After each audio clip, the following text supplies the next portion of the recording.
ubu dufite abantu bavuga ngo bafite ishyaka ry'Imana. Umwe we yaravuze, ndavuga inticyo ukora uwite ujye utabara abantu waremye. Yaravuze ngo Imana yatuzanye kuri YouTube ngo kugira ngo tujye dushyira ukuri ahagaragara, ahubwo avuga ngo shitani yabahaye inkota harizo izo ndimi zanyu kugira ngo mwice abantu b'Imana mubahorahoze.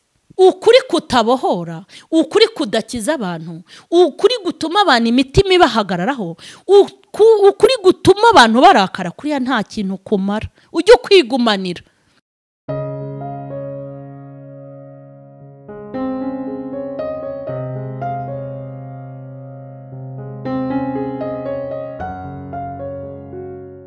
Ndabashuhuje mu izina rya Yesu Kristo w'i Nazareti, amahoro y'Imana nabe muri mwebwe. Turabashuhuje abari mu Rwanda, baturanye n'abandi bari ahandi hantu hatandukanye, kandi dukomeje no kubashimira ku rwego rukomeye kuko mukomeje kubana natwe, mukomeje kutwereka ko ibyo dukora tutari kuruhira ubusa, kandi mukomeje kutubwira ko biri kubagirira umumaro. Bira bintu rero ndabyishimira. Iyo unyandikiye ukambwira ngo impuguro zawe zarampinduye, ukambwira icyo byagukozeho, bintera kuraje, bigatuma nkomeza gusenga ngo Imana ikomeze kumpa ibyo kubabwira. Muri uyu mwanya rero ukuri si ukubabeshya, nabyutse mu gitondo ntekereza ku mbaraga Imana ifite. Nabyutse mu gitondo ntekereza ku mbaraga Imana ifite, hanyuma ntekereza ku mirimo y'amaboko y'Imana. Numva nabwira abantu ngo Imana nimukomeze muyigirire icyizere, uko yari iri kera na n'ubu niko ikimeze, uko yarwaniriye abatubanjirije na n'ubu Imana yacu ni umurwanyi kandi ni umunyembaraga. Mureke mbabwire, ubu none ndashaka ko tuganira, ni ukuganira pe, nkababwira ukuntu ndi kwiyumva, nkababwira ukuntu numva ubugingo bwanjye buvuguruye mu zindi mbaraga no kwizera kwanjye. Mbese nongeye gukunda Imana. Hari ukuntu umuntu yicara akabibara, hari ukuntu umuntu yicara akabibara, akabara imigisha, akabara imbaraga z'Imana, akabara urugendo yanyuzemo, byose ukabibara. Kuko ikintu cyose Imana yagiye ikora, ibintu Imana ikora ibintu ku buryo utazabyitiranya n'ibyo mudugudu yakora, n'ibyo umushumba yakora, n'ibyo papa wawe yakora, cyangwa umugabo wawe, cyangwa umugore wawe. Ikora ibintu byitwa ibikorwa by'indashyikirwa. Nabaze imihigo Satani yagiye ahiga kuri njye. Mpita ndeba inzira abadayimoni bagiye bakoresha kugira ngo bankubite hasi. Mpita ndeba ukuntu bakoresheje imbaraga zikomeye, ngewe nka mama Charlene ntari kubasha gucika. Hanyuma mpita nibuka ukuntu najyaga mbona urupfu rwasatiriye pe, nkabona ko gupfa kunyegereye, nkabona ko gupfusha kunyegereye, nakitegereza ngasanga muri iki gihe tugezemo nta mwana n'umwe nzaba ngifite kubera ibyo nabonaga.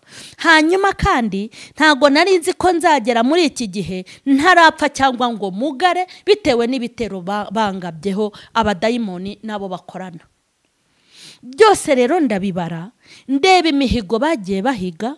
Mama Charlene tumwirukanye kuri YouTube, yaje kudusenyera.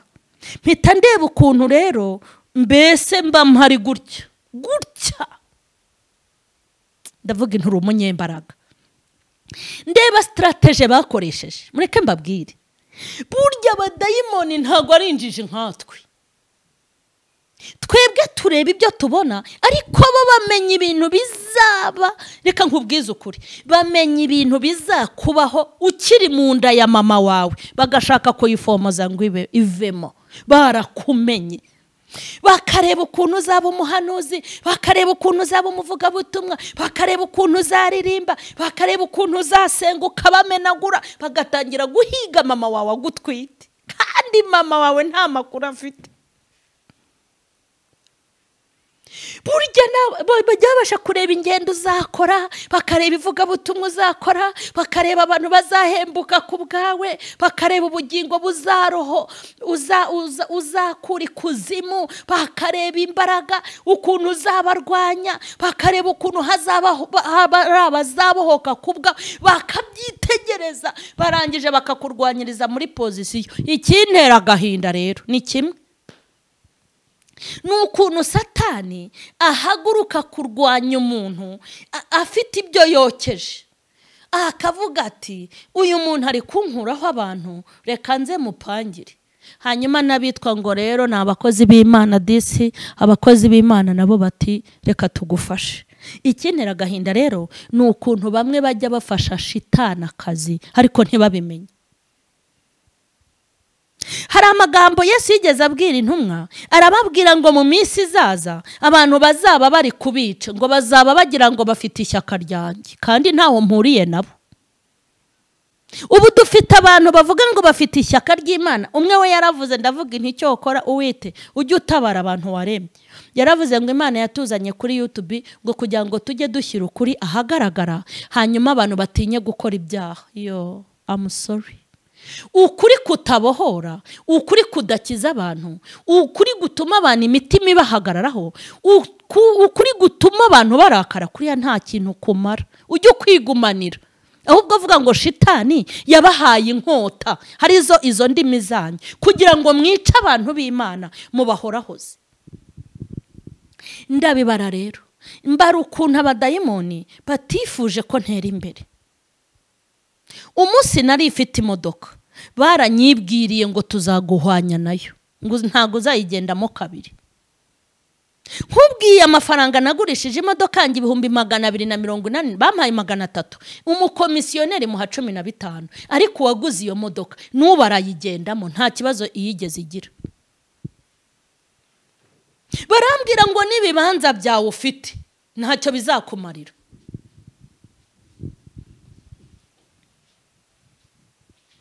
Barambwira ngo kandi ngo abana bawe ntago baziga.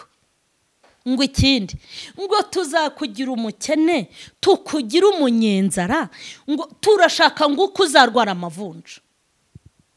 Kandi ibyo bintu bavugaga, barabivugaga nkita mbona n'ibimenyetso nkabibona. Ariko mu ijuru dufite Imana y'imbaraga. Hanyuma ibi bintu ndi kubivuga kugira ngo wiyongeremo imbaraga, kandi uyu mugabo twizeye witwa Imana umukomeze kandi ntumurekure. Imana irahari ku bwawe, n'umurwanyi ateye ubwoba. Ibyo bavuze barabikora ndabibona. Barabikora. Nkajya ngura ikiro cy'igitoki, nkatuma umwana nkamubwira nti ujye ugenda wihishe batabona kuri uwa hano. Mu gihe naguraga urutoki rwose, nkajya nicara ngakumbura icyayi cy'amata. Mu gihe nanywaga nido, nkagura agakarito k'amata asanzwe y'Inyange, nkagura ikivuguto, nkagura n'ishyushyu, tukanywa ibyo dushaka. Nkajya nicara ngakumbura inyama zo kurya.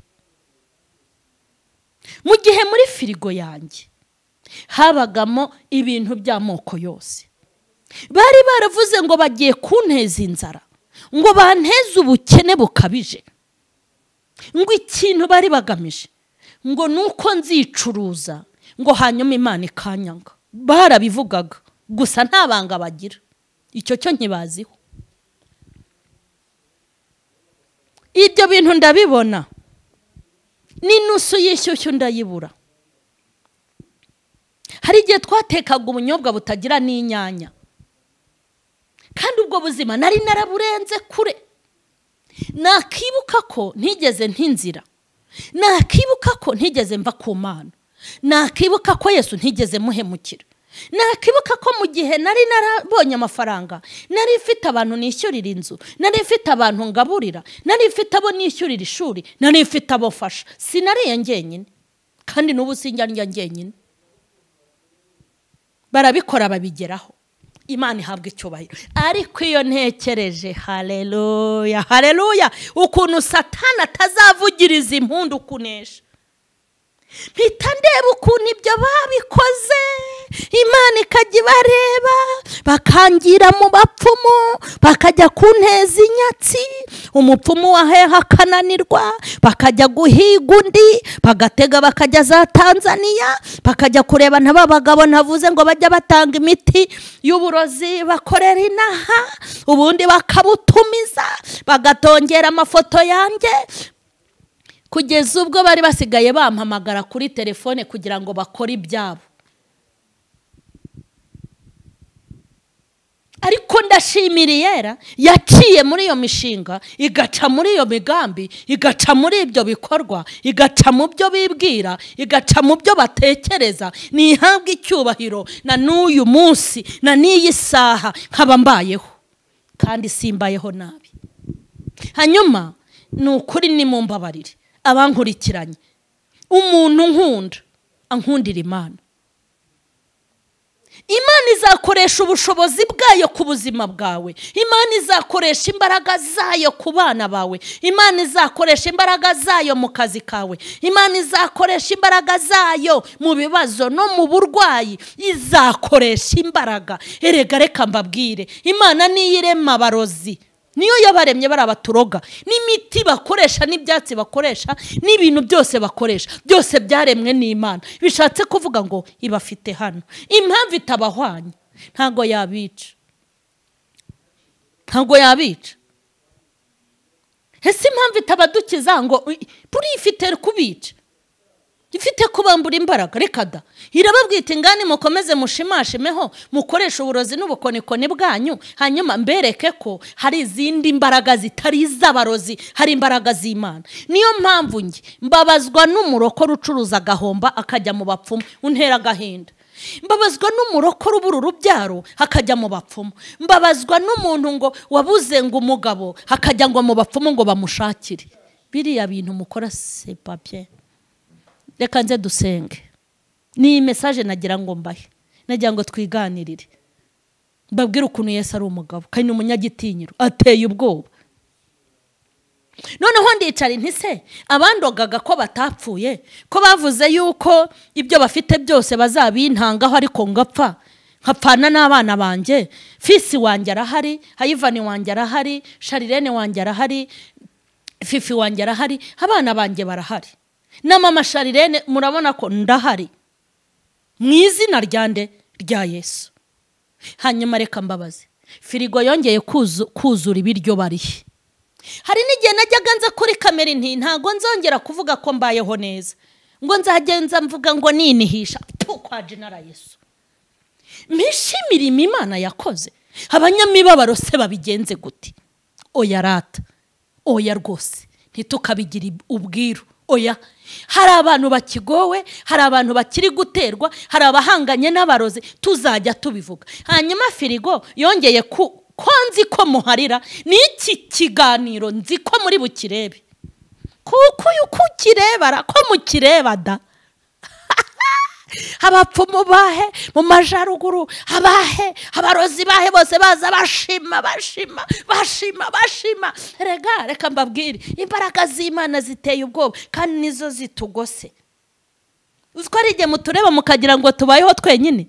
Reka hari izindi imbaraga ziturarira zikanaturaraho. Firigo yongeye kuzura bari heye. Inkoko zagarutse, ndabizi ko buri munsi murabishaka. Ibyo mwohereza njya kubireba, bimwe mwohereza ninjoro ndabireba, ariko Imana yacu irabikontorora.